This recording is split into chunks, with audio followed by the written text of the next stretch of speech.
काँग्रेसमध्ये प्रदेशाध्यक्ष हटाव मोहीम तीव्र. हर्षवर्धन सपकाळांविरोधात पक्षांतर्गत विरोधकांची मोठ.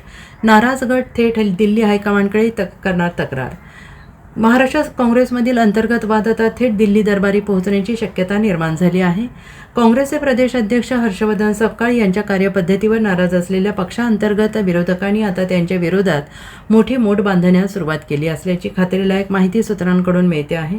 राज्यातील नाराजांचा हा मोठा गट येत्या 8 जून रोजी दिल्लीत जाऊन थेट काँग्रेस हायकमांडची भेट घेणार असून प्रदेश अध्यक्ष बदला अशी थेट मागणी लावून धरणार आहे. सूत्रांनी दिलेल्या माहितीनुसार प्रदेशाध्यक्ष हर्षवर्धन सपकाळ यांच्यावर नाराज असलेला हा गट 8 जून रोजी नवी दिल्लीत दाखल होईल. तिथे ते काँग्रेसचे राष्ट्रीय अध्यक्ष मल्लिकार्जुन खरगे, लोकसभेची विरोधी पक्षनेते राहुल गांधी, पक्षाचे पक्षविरोधी सरचिटणीस के.सी. वेणुगोपाल यांची भेट घेणार आहेत. या शिष्टमंडळात राज्यातील काँग्रेसचे 4 ते 5 विद्यमान आमदार आणि अनेक ज्येष्ठ पदाधिकाऱ्यांचा समावेश असल्याची माहिती असून या दौऱ्यामुळे राजकीय वर्तुळात मोठी खळबळ उडाली आहे.